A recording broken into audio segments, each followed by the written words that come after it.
जैसे जहाँ साहब डॉक्टर एजाज ने मेरा इंट्रोडक्शन दिया। मेरा नाम आदिल नज़ीर शाह है और मैं इस वक्त JK bank corporate headquarter planning department से हूँ। तो आप लोगों का जैसे हम बताया गया है कि you all are aspiring entrepreneurs. तो आप अपना यूनिट इंशाल्लाह सेट करना चाहते हैं। तो बाकी टेक्निकल पार्ट्स वो आपको यूनिवर्सिटी से पता चल गई होगी। तो मैं एक इम्पॉर्टेंट एस्पेक्ट जो प्रोजेक्ट में होता है वो होता है फाइनेंस, पैसा। उसके बारे में थोड़ा आपको अवेयर करूंगा। टाइम बहुत कम दिया गया है मुझे, तो but I will try my best कि जितना मैं आपको समझा सकूं चीज़ें, क्योंकि आप लोगों के ऑब्वियसली जेके बैंक के साथ आपकी इंटरेक्शन हुई होगी, आप गए होंगे बैंक पे एज आपका सेविंग अकाउंट होगा वहाँ पे। तो बैंक पे आप गए होगे तो वो बैंकिंग सिस्टम का आपको आइडिया है। तो अब जब वंस आप as an entrepreneur, as a businessman bank के पास जाते हो, तो उसके जो कंसेप्ट्स हैं वो थोड़े डिफरेंट होते हैं जो नॉर्मली हम बैंक पे जाते हैं। सेविंग अकाउंट, पैसा लाना पैसा निकालना, वो नॉर्मल कोर्स ट्रांसफर्स जो करते हैं।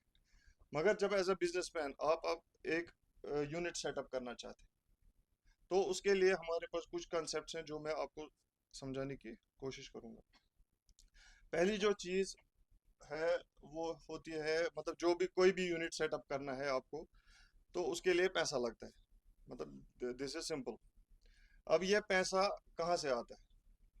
अब इसको बोलते हैं हम हमारी टर्म में sources, sources of funds. And then there is utilisation of those funds. Sources of funds हमारे जनरल होते हैं, या तो आपका अपना पैसा होगा, आपके पास सेविंग होगी, या फैमिली में पैसे होंगे तो वो सेटअप वहां से पैसा आएगा। दूसरा होता है बैंक फाइनेंस।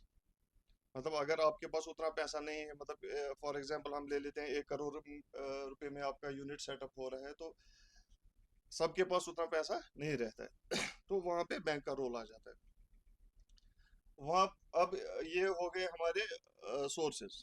अब यूटिलाइजेशन में ऑब्वियसली आपका यूनिट खड़ा करना है, पहले उसकी प्लांट एंड मशीनरी या बिल्डिंग खड़ा करनी है, फिर उसमें प्लांट एंड मशीनरी लगानी है। तो ये हो गए सोर्सेज ऑफ फंड्स। और फिर वो यूनिट चलाने के लिए डे टू डे एक्सपेंसेस जो हमारे को खर्चे आते हैं चलाने में। तो अगर मैं फॉर एग्जांपल एक एग्जांपल ले रहा हूँ agriculture related, for example dairy farm हम ले लेते हैं, तो हमको पहले एक शेड खड़ा करना पड़ेगा एज पर जो हमारी रिक्वायरमेंट होगी। फिर दूसरा कॉस्ट जो उसमें बड़ा आएगा वो जो गाय हमें खरीदनी है मार्केट से, ये खर्चा आ गया। उसके बाद हमारे को प्लांट एंड मशीनरी, जैसे मिल्किंग प्लांट होता है उसमें बहुत सारे जो मशीनरी लगती है, तो वो हो गया। ये आते हैं हमारे फिक्स्ड कॉस्ट। ठीक है, ये एक बार खर्चा किया तो फिर ये हमें रिपीट नहीं होंगे ओवर अ शॉर्ट पीरियड। फिर इसमें दूसरा आता है कि वर्किंग कैपिटल। जो आपको अब ये गाय हमने लाई, अब इसको इसके लिए चारा लाना है, ये डेली एक्सपेंसेस, ये खर्च होता जाएगा। फिर आपको नया लाना पड़ेगा, इनको इसको बोलते हैं हम working capital, short term funds कहते हैं। ठीक है, तो इसके लिए ये सारी चीजें मद्देनजर रख के एक प्रोजेक्ट रिपोर्ट बनता है। मैं ज्यादा फोकस उसी पे करूंगा, क्योंकि हमारे पास जो एंटरप्रेन्योर्स आते हैं प्रोजेक्ट्स लेके, उन्होंने ध्यान नहीं दिया होता है प्रोजेक्ट रिपोर्ट पे आपने। तो उस पे मैं ज्यादा फोकस करूंगा। और मैं चाहूंगा कि अगर आप लोगों को कोई कंफ्यूजन हो, चाहते हैं बैंकिंग के बारे में पूछना कुछ, तो प्लीज, और मैं पूरी कोशिश करूंगा कि मैं क्लियर वो चीजें क्लियरिफाई कर दूं यहाँ पे। तो जैसा मैं कह रहा था, हमारा यूनिट अब प्रोजेक्ट रिपोर्ट में क्या होता है कि हमारा आपका जो एक्सपर्ट हो, जैसे आप ग्रेजुएट्स हो या पीजी है, तो आपको बहुत सारी चीज़ों पे नज़र होती है कि क्या क्या हमारे रिक्वायरमेंट्स होते हैं। तो प्रोजेक्ट रिपोर्ट में वो सारी चीज़ें कैप्चर होनी चाहिए। नॉर्मली क्या होता है कि एंटरप्रेन्योर जाता है, वो प्रोजेक्ट बाहर से कंसल्टेंट्स होते हैं, उनसे प्रोजेक्ट रिपोर्ट बनवाते हैं और बैंक के पास हमारे पास आ जाते हैं। तो उसमें क्या होता है कि उनका एक जनरलाइज फॉर्मेट होता है। वो एक ही प्रोजेक्ट रिपोर्ट, उसके पास जैसे ये, सॉरी एक मिनट, उनके पास जो भी एंटरप्रेन्योर्स आ गए वो प्रोजेक्ट रिपोर्ट में थोड़ी मॉडिफिकेशंस करके, फॉर एग्जांपल मैं मशीनरी की बात करता हूँ। प्रोजेक्ट रिपोर्ट का एक कंपोनेंट होता है मशीनरी। तो उसने जो मशीनरी बताई है, क्या आपको वही रिक्वायर्ड है? वो आपको बाहर से चेक करना पड़ेगा। मतलब पहले आपको प्रोजेक्ट रिपोर्ट खुद स्टडी करना है, इसने जो लिखा है क्या मुझे यही चाहिए। फिर क्या होता है इशू, क्योंकि अगर ये प्रोजेक्ट रिपोर्ट आपने नहीं पढ़ा है तो आपने बैंक के पास आ गए, बैंक ने प्रोसेस कर दिया as per this project report. कल क्या होता है कि एंटरप्रेन्योर आता है जी मेरे को ये मशीन भी चाहिए मगर आप मुझे इसके लिए पैसा नहीं दे रहे हो। उसका इशू होता है कि बैंक चल सकता है खाली उस प्रोजेक्ट रिपोर्ट के ऊपर, क्योंकि वो आपने ही दिया था एट द टाइम ऑफ। जब मैं वो लोन सेक्शन करता हूँ मैं उसमें कंपोनेंट्स देता हूँ कि इसको मतलब फॉर एग्जांपल 5 मशीन चाहिए, तो मैं उन 5 मशीन के लिए आपको पैसा दे दूँ। अगर अब इसमें छठी मशीन आ गई, ठीक है, जो आपने प्रोजेक्ट रिपोर्ट में पहले कवर नहीं की थी, तो उस वक्त क्योंकि मतलब आपका यूनिट भी सफर होगा, तो बैंक भी उसके हाथ बंधे होते हैं कि वो, क्योंकि आप ही का प्रोजेक्ट रिपोर्ट है उसमें वो कवर्ड। तो ये इश्यूज बहुत मतलब केसेस आए हैं कि ऐसे इश्यूज आते हैं। मैंने मतलब फॉर एग्जांपल एक इंस्टेंस बताया आपको। इसलिए बहुत इंपॉर्टेंट है कि आप जो अपना प्रोजेक्ट रिपोर्ट कल बनाए वो आप खुद स्टडी करें। आप एक्सपर्ट्स हो, आप मतलब मार्केट में भी देख सकते हो, इंटरनेट पे देख सकते हो कि क्या क्या ये मेरी पूरी रिक्वायरमेंट्स इसमें सर्व हो रही हैं। तो ये एक चीज मतलब मैं आउट ऑफ दिस आप लोगों को बताना चाहता हूँ, क्योंकि उसका इम्पैक्ट बहुत ज्यादा होता है आगे चल के।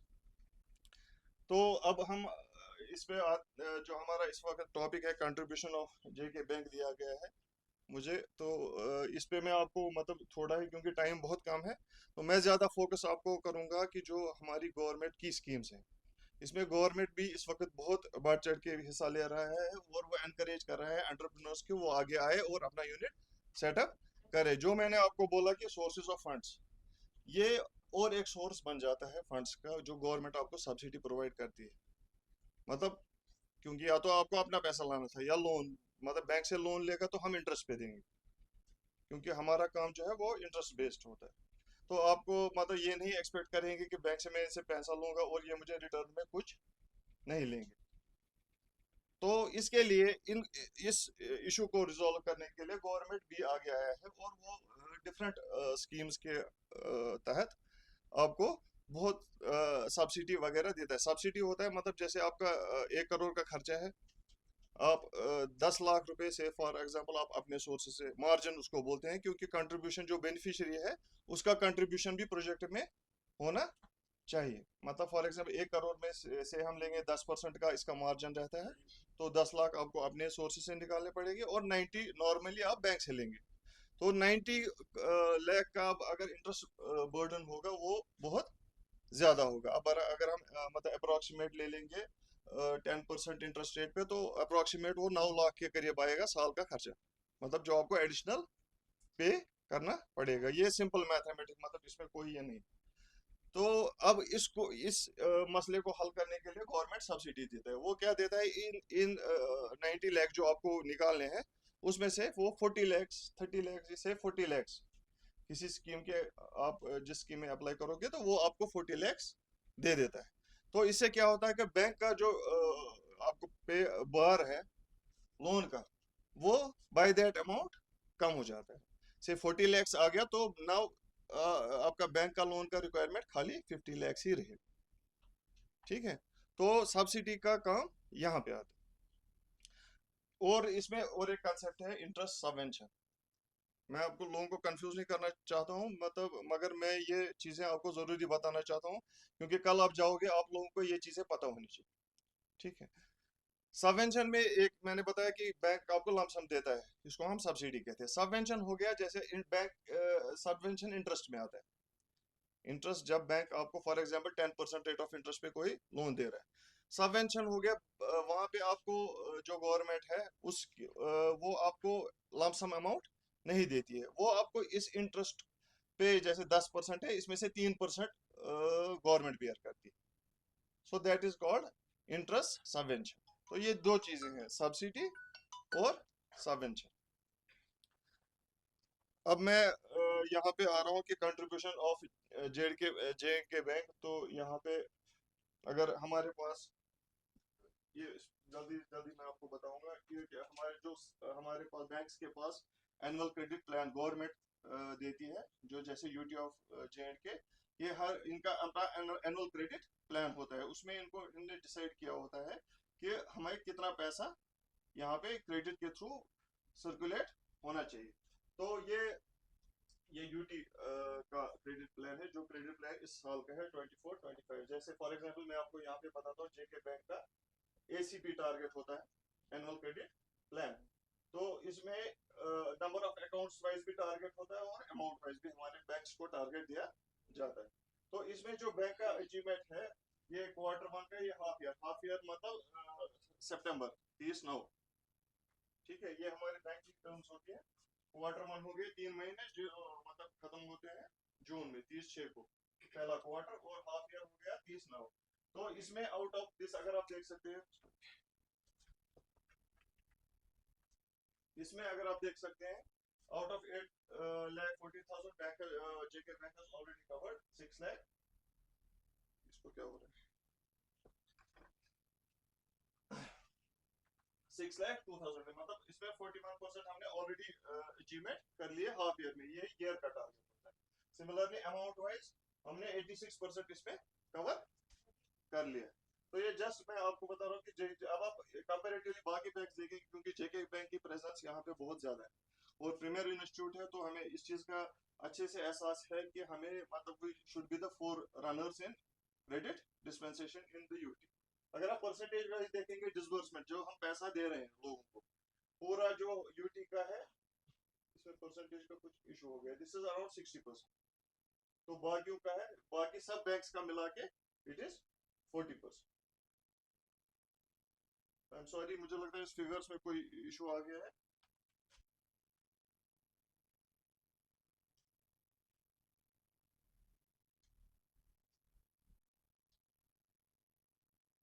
तो जो ऑल स्कीम्स है, जो गवर्नमेंट स्पॉन्सर्ड स्कीम्स जिनकी मैं बात कर रहा हूँ, उनका टारगेट हमारे को अराउंड 39,000 है, और 1126 हमारा टारगेट है।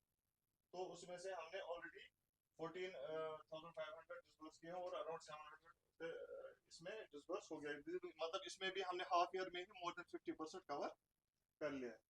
तो इसमें मैं ज्यादा नहीं जाऊंगा, बिकॉज मेरा टॉपिक जो दिया गया था वो was contribution to JK bank, तो इसलिए मैंने ये फिगर्स लाई हैं। जैसे अब मैं एग्रीकल्चर रिलेटेड स्कीम्स के बारे में बोल रहा हूँ कि ये जो हमारी मेजर एग्रीकल्चर रिलेटेड स्कीम्स हैं, जिसके बारे में मैं इसके बाद थोड़ा डिस्कस करूंगा। This is PMFME, this is इसको क्या हो गया, इसको टाइम रखेंगे खुद। तो PMFME, this is 852 cases we are section HADP, आप लोगों ने सुना होगा। This is holistic agriculture production development plan. ये बहुत बड़ी स्कीम है गवर्नमेंट की, J&K गवर्नमेंट की। तो इसमें ऑलमोस्ट 120 एक्टिविटीज जो ये कवर कर रहे हैं, that are 29 activities, and number of schemes under this is 120 around, मतलब मोर देन 125, जो डिफरेंट एक्टिविटीज के लिए ये सब्सिडी प्रोवाइड करते हैं। This is agriculture infra development fund, इसमें 81 केसेस सैंक्शन किए, और ये नेशनल लाइव स्टॉक मिशन है, ये 37 केसेस इसमें ऑलरेडी हमने सैंक्शन किए हुए हैं। ये इस साल की बात कर रहा हूँ।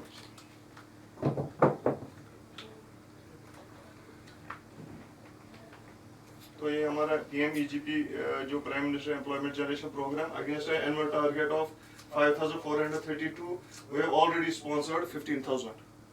मतलब हम जो हमारे को गवर्नमेंट टारगेट दे रही है, उसके भी 3 टाइम्स हमने ऑलरेडी हाफ ईयर में कवर किया हुआ है। So this shows the intention of JK Bank towards development of entrepreneurs in UT of J&K.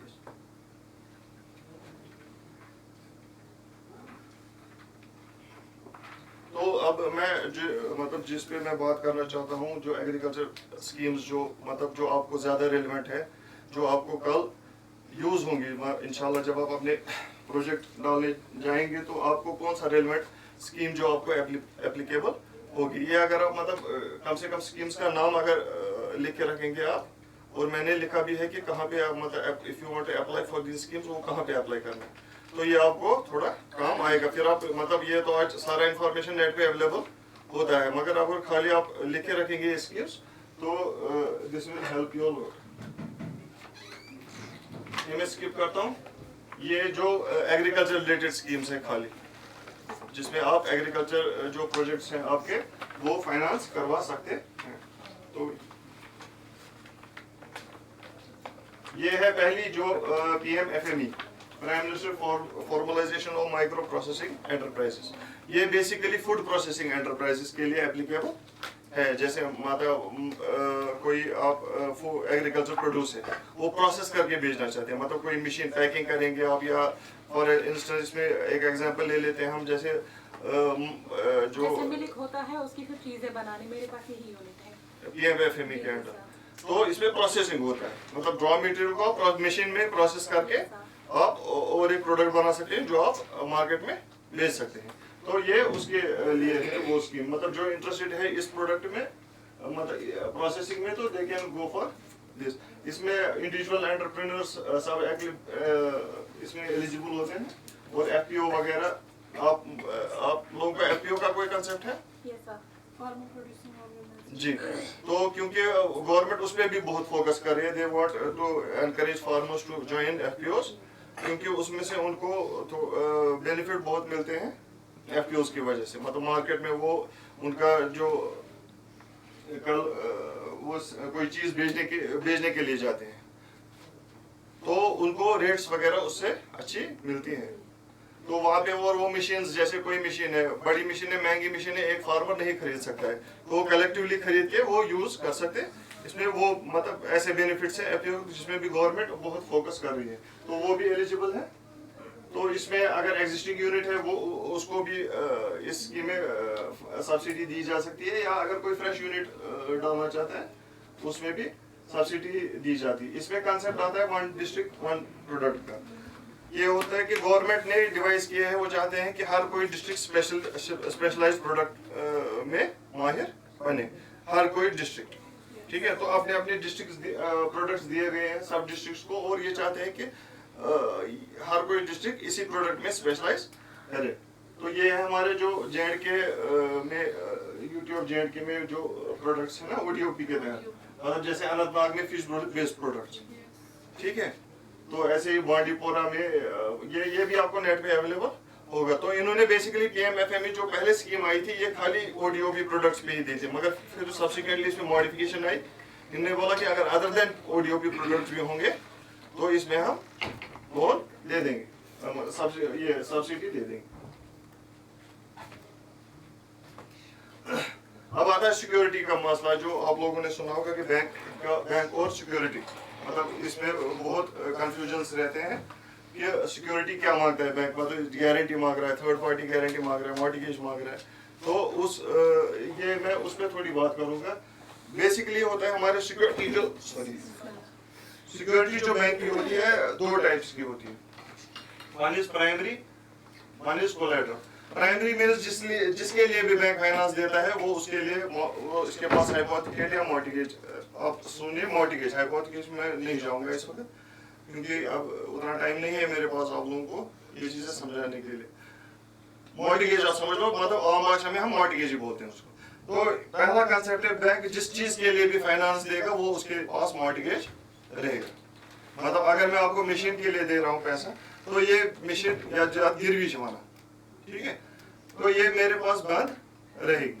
ये जो सिंपलेस्ट डेफिनेशन प्राइमरी सिक्योरिटी, जिस चीज के लिए पैसा दिया बैंक ने, ये इसके लिए मॉर्टगेज, गाड़ी किसी ने खरीदी तो बैंक ने इसको पैसे दिए, गाड़ी खरीदेगी, तो वो गाड़ी बंद रहती है बैंक के पास। हाइपोथेकेट चलाता वही है, बोरोवर ही है, मगर बैंक का चार्ज इस पे होता है, ये इसको बेच नहीं सकता है। ठीक है, तब तक जब तक ये लोन एडजस्ट नहीं हो सके। वंस लोन इज एडजस्टेड तो वो फिर वो मालिक बन जाता है, तो ही कैन डू एनीथिंग।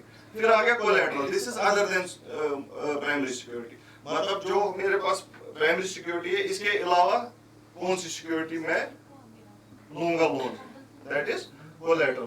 तो इसमें आ जाती है आपकी थर्ड पार्टी आ गई, मॉर्टगेज आ गई, और इसमें एक कंसेप्ट है CGT MSE। अब क्या इशू होता था, जो MSMEs हैं या MSMEs में ही, तो गवर्नमेंट ने क्या किया कि एक गैप बन रहा था, क्योंकि लोग आगे नहीं आ रहे थे बिकॉज ऑफ कोलैटरल सिक्योरिटी सबके पास नहीं होती थी। तो इस वजह से वो बैंक के पास नहीं आते थे, क्योंकि वो उनके पास नहीं होता था, वो बैंक भी उनको लोन नहीं देता था, क्योंकि बैंक के लिए भी कोलैटरल इंपॉर्टेंट होता है। इसके लिए फिर इस मसले को रिजॉल्व करने के लिए CGT इन्होंने क्रेडिट गारंटी फंड निकाला, बैंक गवर्नमेंट ने एक स्कीम निकाली। इन्होंने बैंक को बोला आप जो बोरोवर्स है इनसे सिक्योरिटी मत लो, हम आपको ये गारंटी देते हैं, मतलब अब हमें गवर्नमेंट गारंटी दे रहा है, ठीक है। आपके मतलब जो बोरोवर है उसके बिहाफ पे हमें गवर्नमेंट गारंटी दे रहा है कि अगर ये डिफॉल्ट हो गया तो मैं आपको पैसे दे दूंगा, ठीक है। तो बैंक का जो इशू था कि मुझे कोलेटरल चाहिए, वो इससे रिजॉल्व हो गया। अब इसमें क्या होता है कि इसमें कोई मतलब एनुअल फीस होती है जो बोरोवर को भरनी पड़ती है आफ्टर एवरी ईयर, वो रिन्यू करने के लिए। मगर बोरोवर का बेनिफिट है कि उसको कोलेटरल और कोई नहीं देना है, उसको खाली जो इस पे एक्सपेंसेस है वो बियर करने हैं। वो इससे अब मतलब वो जो रोड ब्लॉक था वो खत्म हो गया। तो इसमें वो CGTMSE कवरेज अवेलेबल है इस वक्त। जो CGTMSE कवरेज अवेलेबल है that is in micro and small enterprises, मतलब जो मैन्युफैक्चर या सर्विस में होते हैं, ठीक है।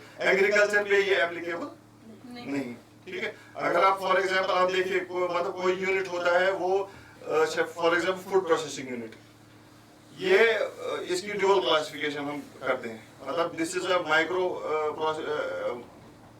MSC यूनिट आल्सो, एंड ये हम एग्रीकल्चर में भी ले सकते हैं। इसमें आपको CGTMSE कवरेज मिलती है PMFA में, क्योंकि this is related to food, तो इसमें CGTMSE कवरेज मिलती है। अगर अब आप डेयरी फार्म है, क्योंकि वो प्रोसेसिंग से रिलेटेड नहीं है, तो उसमें ये अवेलेबल नहीं।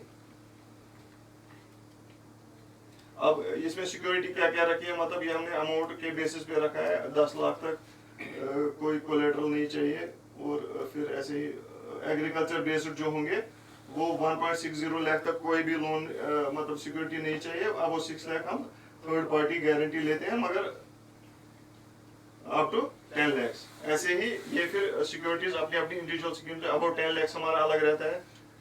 CGTMSE कवरेज इसमें भी अवेलेबल है, और अबाउ 50 लाख उसमें, अबाउ 15 लाख उसमें भी CGTMSE। आप देखेंगे कि CGTMSE कवरेज अब जहाँ जहाँ पे एप्लीकेबल है वहाँ पे अवेलेबल है। तो अगर आप बैंक के पास जाएंगे तो जिसमें मतलब वो एलिजिबल होगा CGTMSE कवरेज, वो बैंक आपको प्रोवाइड करेगा, और ये खुद बैंक करता है, मतलब इसमें आपको कुछ करने की जरूरत नहीं पड़ती है। आपको खाली बैंक के पास जाना है, उनको बोलना है मुझे CGTMSE कवर के अगेंस्ट लोन चाहिए, मतलब मेरा प्रोजेक्ट ये है और मैं इसमें सिक्योरिटी नहीं, मैं CGTMSE कवर लेना चाहता हूँ, तो वो बैंक खुद ले लेगा cover.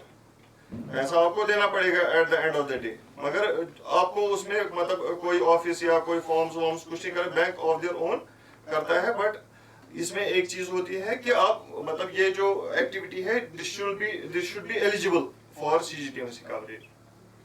If it is eligible for CGTMSE coverage then there is no issue.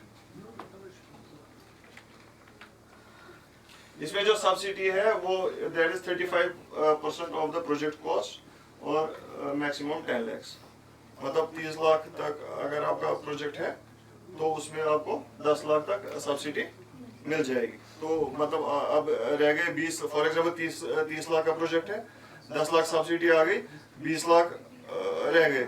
उसमें से आप अपना मार्जिन से जो रिक्वायरमेंट होगी स्कीम के साथ है, फॉर एग्जांपल 10%, ठीक है। तो आपको 3 लाख निकालने हैं और बाकी 2 लाख निकालने, तो बाकी आपको बैंक दे देगा, ठीक है।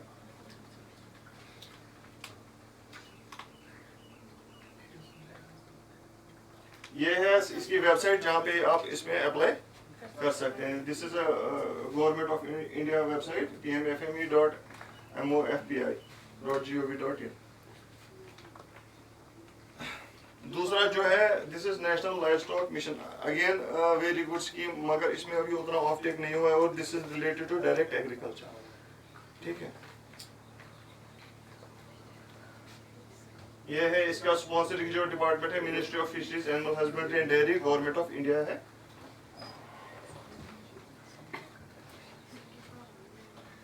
इसमें भी इंडिविजुअल्स भी एलिजिबल है, सेल्फ हेल्प ग्रुप्स भी एलिजिबल है, FPOs एलिजिबल है।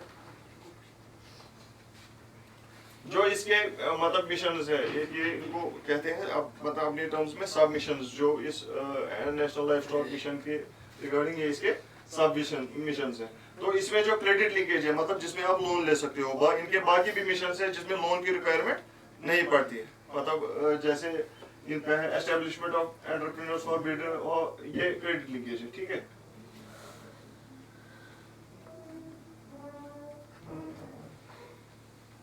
इसमें ये वाली एक्टिविटीज जो लिखा है क्रेडिट लिंकेज, इनके क्रेडिट जैसे genetic improvement of sheep and goat, मतलब ये इसमें बैंक के फाइनेंस की जरूरत नहीं है, तो इसमें क्रेडिट लिंकेज नहीं है।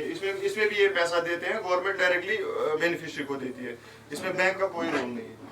ऐसे ही है इसमें और एक प्रमोशन ऑफ फिगरी एंटरप्रेन्योर और फूड एंड फीड डेवलपमेंट में भी क्रेडिट लिंकेज है, entrepreneurship activities in feed and food. इसमें देखिए इसमें बहुत सब्सिडी बहुत अच्छी आती है, बहुत ज्यादा सब्सिडी है इसमें। आप देखिए कि मैंने जस्ट एक इसका क्रक्स बनाया हुआ है, 50% इसका 50% ऑफ द प्रोजेक्ट कॉस्ट, ठीक है। और मैक्सिमम जो सब्सिडी इसमें है that is for example poultry unit आप खोलना चाहते हैं, उसमें आपको 25 लाख रुपए तक सब्सिडी मिल सकती है। ऐसे ही अगर मतलब गोट फार्मिंग, शीप फार्मिंग, इसमें 50 लाख है, पिगरी में 30 लाख है, और फीड एंड फूड का यूनिट अगर आप खड़ा करना चाहते हैं तो उसमें 50 लाख तक आपको सब्सिडी मिलेगी। बाकी जो मतलब रिमेनिंग अमाउंट है बोरोवर को, जैसे मैंने आपको बोला, या तो खुद करना पड़ेगा या उसको लोन के थ्रू मिल सकता है।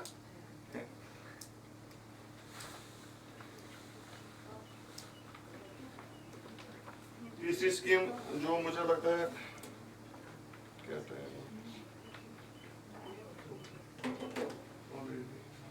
जो होलिस्टिक एग्रीकल्चर डेवलपमेंट प्रोग्राम, जैसे मैंने आपको पहले बताया कि इसमें 29 एक्टिविटीज हैं और अराउंड 125 मोर देन 125 इसमें डिफरेंट स्कीम्स जिसमें ये सब्सिडी दे दें। वो तो अब क्योंकि बहुत लंबा हो जाएगा, तो इसमें जो हम प्रोजेक्ट क्वांटम ऑफ लोन आपको देते हैं that is 90% of the project cost, खाली 10% आपको अपना निकालना पड़ेगा। इसमें जो मतलब range of subsidy that ranges from 100 up to 100%, मतलब कुछ ऐसे इनके इंटरवेंशन हैं जिसमें आपको पूरा 100% गवर्नमेंट आपको इसमें सब्सिडी प्रोवाइड करती है। मैंने कुछ इसमें से निकाले हैं जो शायद आप लोगों को रिलेवेंट लगे, तो कितनी सब्सिडी और मैक्सिमम अमाउंट इसमें अंडर कितना मिलता है आपको, मतलब these are few out of the 129 activities. So it is not possible कि सब मैं इधर लगा, तो मैंने मेन जो इसमें लगाई है। अगर आप देखेंगे सीड प्रोसेसिंग यूनिट में आपको 50% of the cost of the project और 50 लाख, मैक्सिमम इसमें 50 लाख। ऐसे ही पॉली हाउस, इसमें आपको 50% या 1 लाख मिलता है।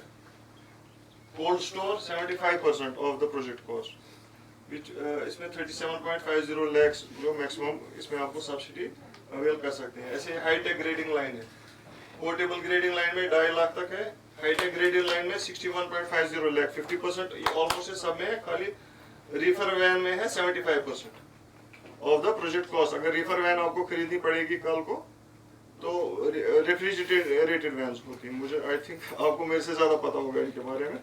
तो इसमें अप टू 18.75 लाख आपको गवर्नमेंट सब्सिडी प्रोवाइड करती है। सिमिलरली मशरूम कल्टीवेशन के लिए 30% और 15 lakh. Commercial work compost plant 100% subsidy for this, and 7 lakhs is the maximum cost. Establishment of high density nursery 50% और 26 lakhs। अब इसमें अपने मतलब मिनिमम रिक्वायरमेंट्स रखे होते हैं बैंक ने, ये मतलब इतना इजी भी नहीं है कि यहाँ से जाना है और कल है। इसके लिए आपको जो इसकी रिक्वायरमेंट्स होती है, हर किसी स्कीम की अपनी अपनी रिक्वायरमेंट्स होती है, अपनी एलिजिबिलिटी होती है, यू शुड बी फुलफिलिंग दोस। तो उसके लिए मतलब आपको जद्दोजहद तो करनी है, ठीक है। मतलब इजीली जो जिस बंदे को अपना यूनिट खड़ा करना है, ही हैज टू अंडरस्टैंड कि I have to struggle a lot.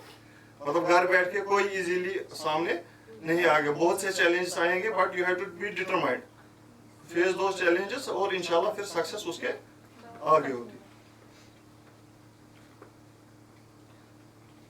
Next scheme is this integrated dairy development scheme.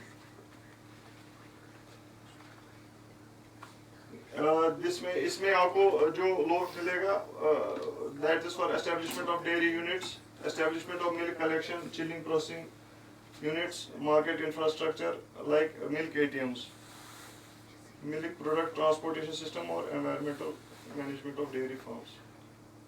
ये गवर्नमेंट ऑफ J&K की स्कीम है। इसमें भी एलिजिबिलिटी मतलब ऑल इंडिविजुअल लेवल पे भी आप एलिजिबल है और ग्रुप लेवल पे भी। इसमें भी एफपीओज और self help as a self help group भी आपको एलिजिबिलिटी है। इसमें जो ये सब्सिडी देते हैं on the basis of unit, मतलब इनका एक यूनिट है 2 गाय, तो आप मल्टीपल यूनिट्स भी ले सकते हैं, मतलब 10 यूनिट अगर आप ले गए वो भी 20 गाय, ऐसा है नहीं है कि आप एक ही यूनिट ले सकते हैं, ठीक है। तो subsidy is based on the number of units. इसमें अगेन मार्जिन कंट्रीब्यूशन जो बोरोवर का रहेगा that is 10% of the project cost and quantum of finance जो आप लोन ले सकते हैं दैट इज 90%।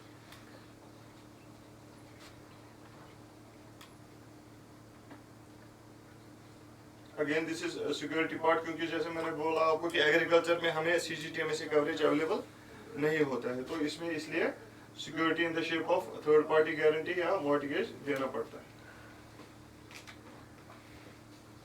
ये इसमें सब्सिडी जो गवर्नमेंट आपको प्रोवाइड कर रही है that is 50% with ceiling of 0.80 lakh, 80,000 per unit, मतलब 2 गायों के लिए आपको 80,000 सब्सिडी मिलेगा। वुमेन एंटरप्रेन्योर के लिए वो मतलब ज्यादा है दैट इज 0.90, 90,000 मिलता है, 10% एक्स्ट्रा मिलता है वुमेन एंटरप्रेन्योर्स के लिए। और ट्रांसपोर्ट सब्सिडी भी मिलती है, मतलब गाय आपको बाहर से खरीदनी है तो जैसे पंजाब या और किसी जगह से लानी है तो उसमें भी आपको गवर्नमेंट पैसा देती है, जो उसमें खर्चा आएगा वो भी गवर्नमेंट ही बियर करती है अप टू दिस अमाउंट 1,000 पर एनुअल।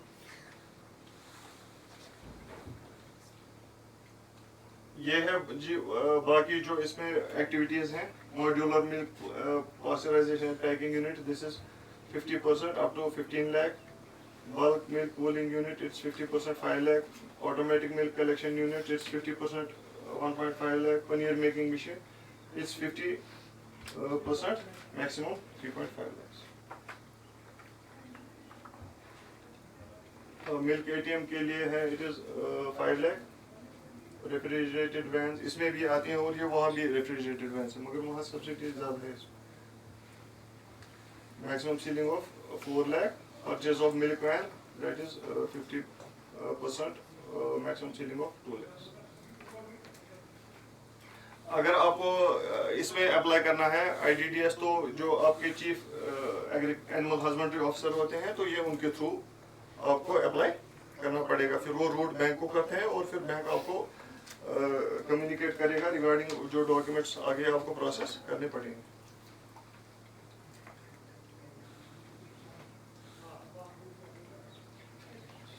सर आपका तो नहीं है class, so I will take 2 more minutes। Next is this is the last scheme I will discuss। तो अगर आप लोग इससे ज़्यादा भी मतलब कोई इन्फॉर्मेशन चाहते थे तो यू कैन कम बैक, मैं आपको अपना नंबर शेयर करूँगा तो you can call me any time during the office hours और later also, no issues about that. तो आई कैन मतलब जितनी मेरी एबिलिटी होगी आई विल गाइड यू, ठीक है। This is for again establishment of sheep goat units और इसमें एक यूनिट होता है 10 का 10 यूज और does. Sheep goat unit it is 20 to 200 ewes, मतलब 10 यूनिट आप इसमें ले सकते हैं एक साथ।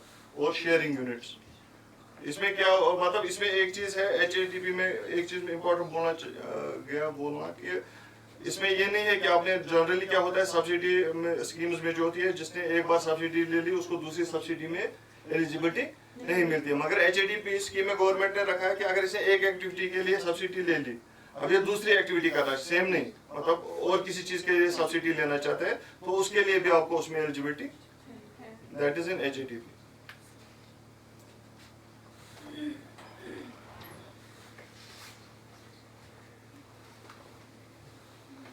इसमें 1 unit of 20 sheeps and goats होता है अप टू 5 यूनिट्स। अगर मतलब अगर कोई 100 लाएगा तो उसको 5 यूनिट्स आ जाएंगे, मतलब अगर कोई 100 शीप लाएगा उसको डिवाइडेड बाय 20 करके वो 5 यूनिट्स आएंगे। और जो सब्सिडी है वो on the basis of units होती है। इसमें भी जैसे इसमें डेयरी डेवलपमेंट स्कीम में था, इसमें भी आपको जो मार्जिन है वो 10% आपको अपना देना पड़ेगा और quantum of finance will be 90%।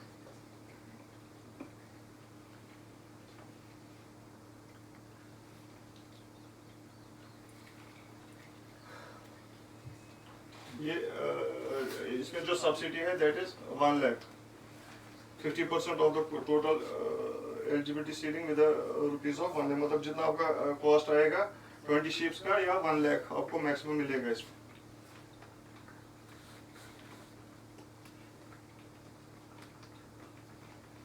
और ज्यादा से ज्यादा आप 10 यूनिट्स रख सकते हो, इसलिए आपको मैक्सिमम सब्सिडी जो इसमें मिलेगी वो 10 लाख मिलेगी।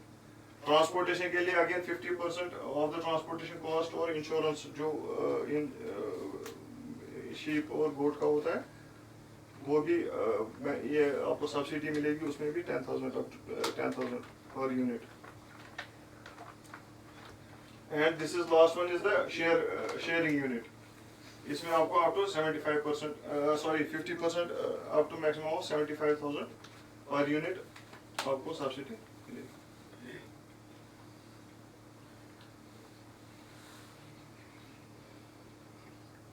दिस इज अगेन मतलब लास्ट में ये मैं कहना चाहूँगा तो क्योंकि मैंने कहा कि मेरे पास बहुत सारी ये इसमें स्कीम्स हैं मगर टाइम की किल्लत की वजह से, और सॉरी फॉर दैट कि मुझे बहुत फास्ट इसमें चलना पड़ा क्योंकि मेरे पास टाइम लिमिटेड था, वरना मैं चाहता कि आप लोगों मतलब कम से कम अगर हमारा ये बात हुई तो आप लोग यहाँ से कुछ सीख के जाएं। तो by heart I felt that मतलब अगर मैं यहाँ पे आया हूँ तो आपको कोई ना कोई बेनिफिट आना चाहिए। इसमें अब ये है कि स्कीम्स आपको बहुत सारी हैं इसमें, मगर अब इसमें है कि आपका डेडिकेशन कितना है towards setting up a unit, that is the most important thing for any entrepreneur. तो इंशाल्लाह आप अल्लाह का नाम लेकर शुरू करना है, और फिर मतलब प्रॉब्लम्स आएंगी, मैं फिर से बोलूँगा प्रॉब्लम्स आएंगी, मगर फिर उनके रेजोल्यूशंस भी आते रहेंगे, अल्लाह ताला मदद करता है और फिर आगे इंशाल्लाह कामयाबी। That is all I wanted to I will finish it here. तो जैसे मैंने बोला if you want to note down my number if you are comfortable with that, तो it is 9990036669। इन केस मतलब आप किसी कल आप किसी बैंक पे जाए, किसी ब्रांच पे जाए, आपको कोई भी इशू हो तो जितना मेरी कैपेसिटी में होगा I will try to resolve that. It is 999000। Sir एक सेकंड, कोई बात नहीं।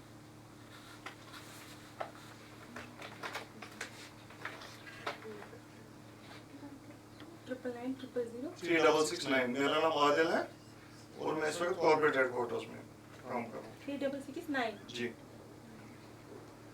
ठीक है। अगर मतलब किसी स्कीम के बारे में आपको और कोई गाइडेंस है या और कोई स्कीम के मतलब आपके दिमाग में कोई प्रोजेक्ट होगा तो आप बेझिझक मेरे को कांटेक्ट कर सकते हैं।